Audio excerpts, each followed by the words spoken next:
AITA for refusing to spend another dime on stepkids and grands. For some background, I am 38 years old, and I have been married to my husband, who is 50, for 10 years. We have a beautiful 1-year-old daughter together. He also has 2 children from his previous marriage, a son who is 30 and a daughter who is 28. When we first got together, I made every effort to be part of their lives. I always knew that having stepchildren, especially ones who were already grown, would not be easy, but I wanted to be involved in whatever way I could. One thing about me is that my love language has always been gift-giving. It is just how I express love, and it brings me genuine joy to make others feel special. Every year, I made sure to buy my stepchildren gifts for their birthdays, Christmas, and other holidays. I even went as far as to include little things for Valentine's Day, Easter, or just because. I never expected anything in return, I just wanted them to feel loved and included, even if I was never going to be their real parent. I knew my role, and I never tried to overstep. My husband would usually get them gift cards, but I was the one who put thought into actual presents. Over the years, I started to notice little comments here and there. My stepdaughter, in particular, would say things like, "You are always so extra," or, "You take this holiday stuff too seriously," with an eye roll. It stung a little, but I shrugged it off. I figured that maybe they just were not sentimental people, and that was fine. But despite their lack of enthusiasm, I kept at it because that was just who I was. Now, both of them have children of their own. My stepson has 3 kids, all under the age of 5, and my stepdaughter has twin 2-year-old daughters. Naturally, I extended my gift-giving to their children as well. Every birthday, every Christmas, every little milestone, I was there with a present in hand. I wanted them to feel the warmth and joy that comes with receiving something from family. It never crossed my mind that this would not be reciprocated. Fast forward to this past Christmas. My stepdaughter and her husband were hosting the family gathering. It was a nice setup, dinner, drinks, a cozy atmosphere, and of course, the big family gift exchange. Each household was supposed to exchange gifts with the others. Now, for clarity, my stepchildren have never bought me anything for Christmas. Not once in the entire decade I have been with their father. And honestly, I had made peace with that a long time ago. I never gave to receive. But this year, something happened that I just could not ignore. As the gifts were being passed out, I noticed a pattern. My husband received his usual gift card from them, his son and his wife received gifts, his daughter and her husband received gifts, all the grandkids received gifts, and of course, I had come prepared with my usual stack of presents for all of them. But as I sat there, watching each person open their gifts, I realized that not a single one of them had gotten anything for me. Again, not shocking, but what happened next was the real slap in the face. They had also chosen to completely ignore my 1-year-old daughter. Their own half-sister. There she was, sitting on my lap, looking around with those big innocent eyes, watching everyone around her unwrap presents, and there was nothing for her. Not even a small token gift. Not a stuffed animal, not a book, not a single thing to acknowledge her existence in that room. I felt my heart sink. This was not about me anymore. This was about her. A child. Their blood. Their sibling. And they had gone out of their way to make sure she was left out. I tried to keep my composure, but my stomach twisted in knots as I realized what was happening. This was not an accident. This was intentional. They had made a collective decision that my daughter did not matter to them.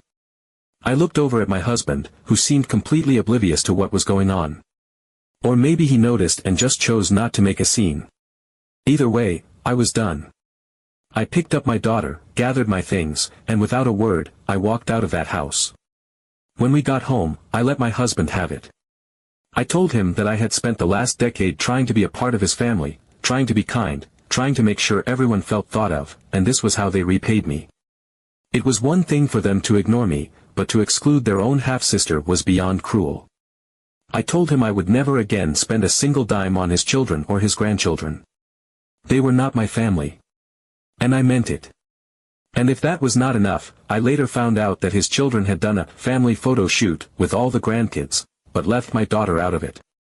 That was the final nail in the coffin. It was no longer just about holiday gifts. This was a clear message. They did not see her as family. They did not see me as family. And after everything I had done for them, they could not even muster up the bare minimum effort to include my child.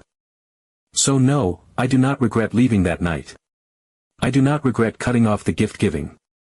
And I do not regret finally seeing them for who they truly are. But I do wonder, was I wrong? Should I have just swallowed my pride and stayed quiet? Or was I right to finally put my foot down? Update 1. After everything that happened on Christmas, I had a long talk with my husband. I needed to know exactly where he stood in all of this. Not just as my husband, but as the father of the daughter we share. I laid everything out, the years of effort I had put into his family, the way I had been treated in return, and, most importantly, the blatant exclusion of our child. I wanted to hear what he had to say. I wanted to see if there was any part of him that understood how deeply this hurt me. His response. His children didn't have an issue with our age difference, they just didn't see me as family. And more than that, they didn't consider our daughter their sister. That was it. That was the moment something inside me shifted. I could have screamed. I could have cried. I could have fought for some sort of validation, but what would be the point? They were entitled to their opinions and their feelings, just as I was entitled to mine. And mine were clear, if they didn't consider me family, then they were no longer part of mine. So, I decided right then and there that I was done. Done trying. Done making an effort.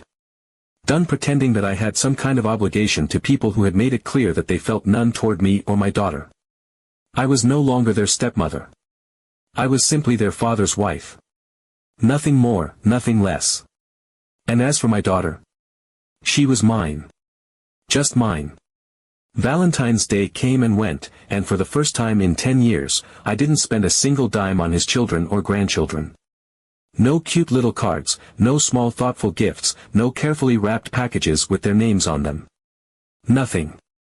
Instead, I did something I should have done a long time ago, I splurged on my daughter. I bought her a beautiful little dress, new toys, her favorite snacks. I celebrated her, and only her. And you know what? It felt incredible. A week before Valentine's Day, I casually mentioned to my husband that the holiday was coming up and that his grandchildren would probably be expecting something. He barely acknowledged it. He did nothing. He didn't buy gifts for his children, his grandchildren, or even for our daughter. And, unsurprisingly, he didn't get anything for me either. It didn't even surprise me at this point. But what did surprise me was that, after the holiday passed, he had the nerve to make a comment about how he was feeling some type of way about the growing separation between me and his family, as if it had been my decision.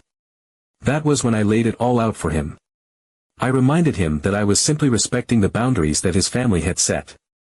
They didn't want me as part of their family. Fine. Then I wasn't. I told him that his children and his grandchildren belonged to him, and to him alone. They were nothing to me. And if he had a problem with that, he needed to take it up with them, not with me. His silence said everything.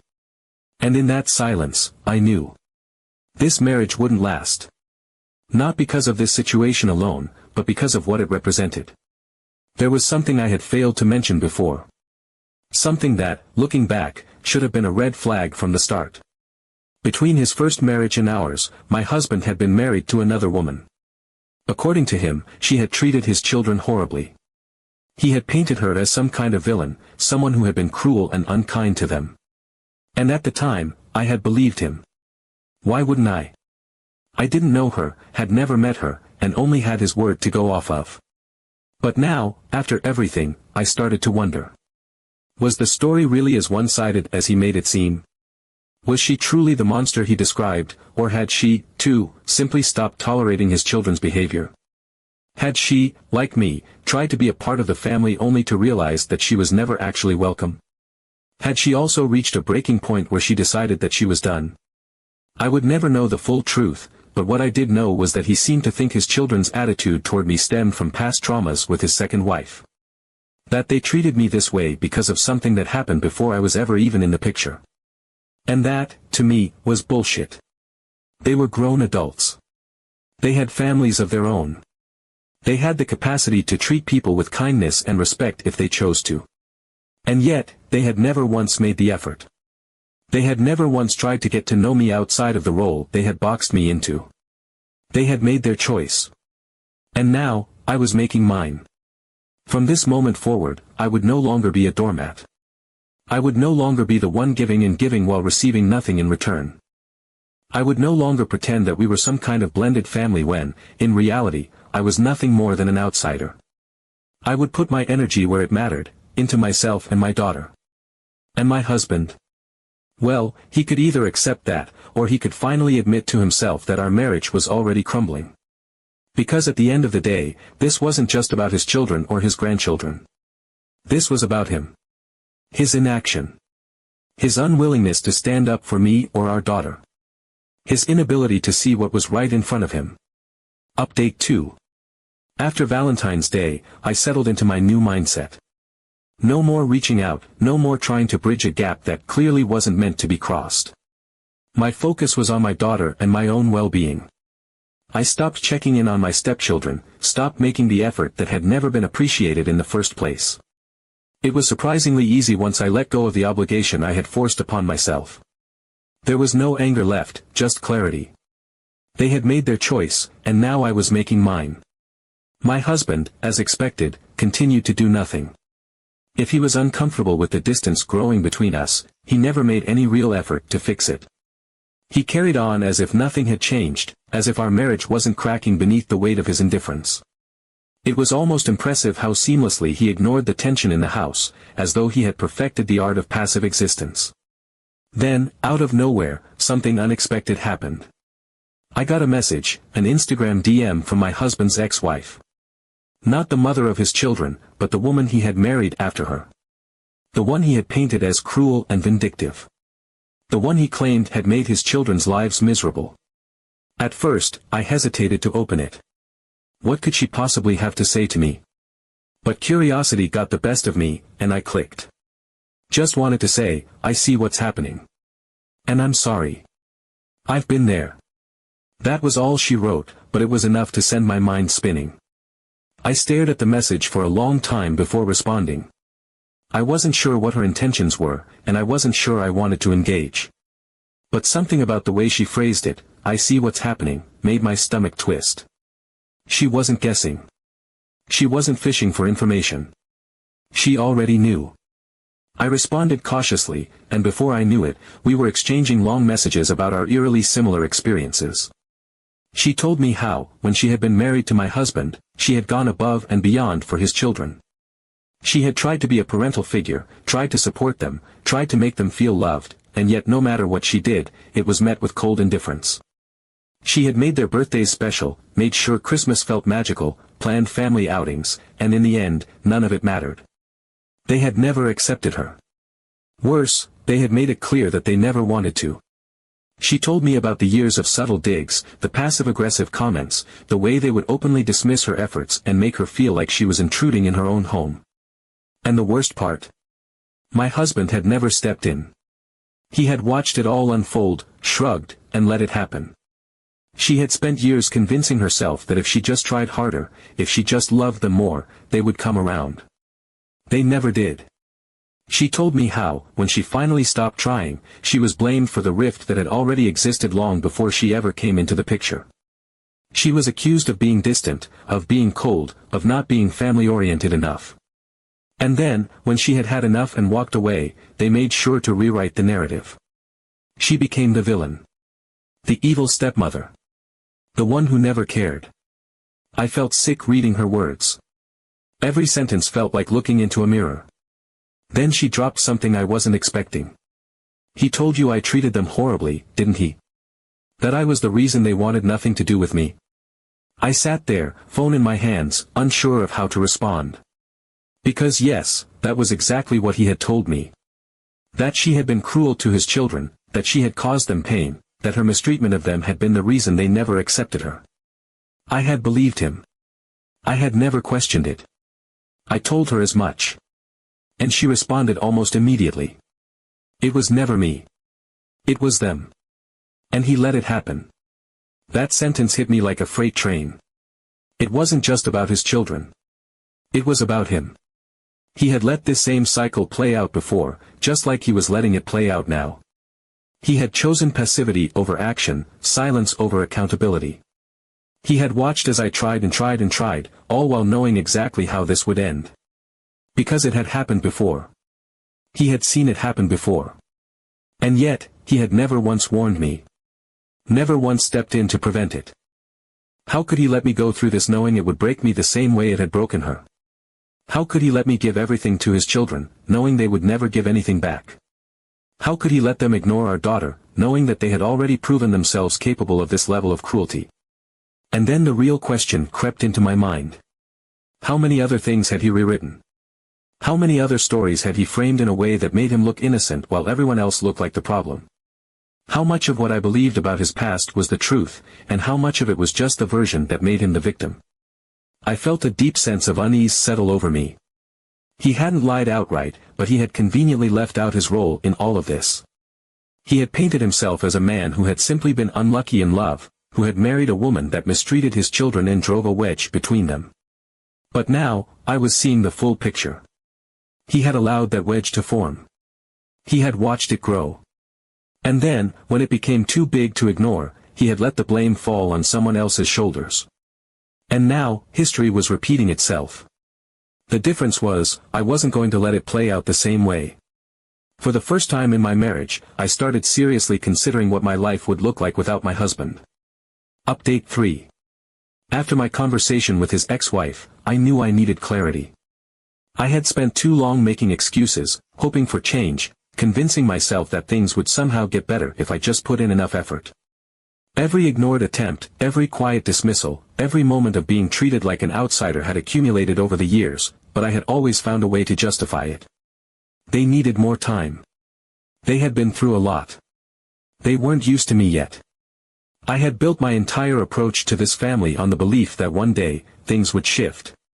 That all the love and patience I had poured into them would eventually be recognized. That I would finally be seen as more than just their father's wife. But now, the pattern was undeniable. His children had done this before. They had taken another woman who tried, who gave, who loved them despite their coldness, and they had tossed her aside. They had let her carry the weight of a broken family on her back, only to blame her when she inevitably collapsed under it. And he had let it happen. He had stood there and watched, just like he had been watching me. The realization settled in my bones like a final, irreversible truth. I sat my husband down and told him exactly what I had learned. I didn't sugarcoat it. I didn't try to make it sound less damning than it was. I laid it all out, the cycle his children kept repeating, his refusal to intervene, the fact that he had knowingly allowed history to repeat itself while I unknowingly played my part. I expected some kind of reaction, some flicker of realization in his eyes, some acknowledgement that this was bigger than just me feeling unappreciated. I wanted him to see it for what it was, his children's ingrained pattern of rejection, his own failure to stand up for the women in his life, the deep, undeniable truth that he had let me suffer through something he knew would end in heartbreak. Instead, he just nodded. A simple, passive acknowledgement, as if I had told him there was a chance of rain later in the afternoon. No shock. No denial. No attempt to explain himself. Just a nod. That told me everything I needed to know. I made my decision. Within a month, I had met with a lawyer, secured a place to stay, and prepared for the inevitable. There was no hesitation, no lingering second thoughts. I had given this marriage 10 years of my life. 10 years of bending over backward to prove my worth to people who were never going to see me as anything more than a temporary fixture in their father's life. 10 years of swallowing my pride, putting my own needs aside, making myself small so that they might feel more comfortable. 10 years of giving my love freely to people who didn't even see my daughter as their blood. 10 years of thinking if I just love them enough, they will love me back. There was nothing left to salvage. When I told my husband I was leaving, he barely reacted. He just sighed, a slow, resigned breath, and said he figured this was coming. That was it. No fight. No remorse. No attempt to make things right. He didn't ask what he could do to fix it, didn't say he wanted me to stay, didn't even seem particularly upset. It was as if I had simply confirmed something he had already accepted long before I did. And in that moment, I knew. This was never a marriage built on love. I had never truly been his partner. I had been a placeholder.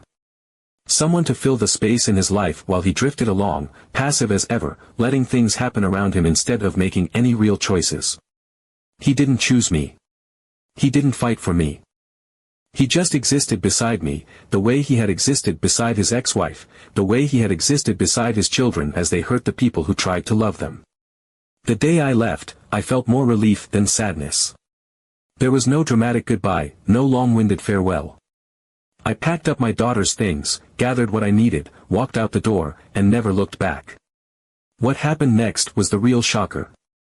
Less than 2 weeks later, I got a message. It was from my husband's daughter.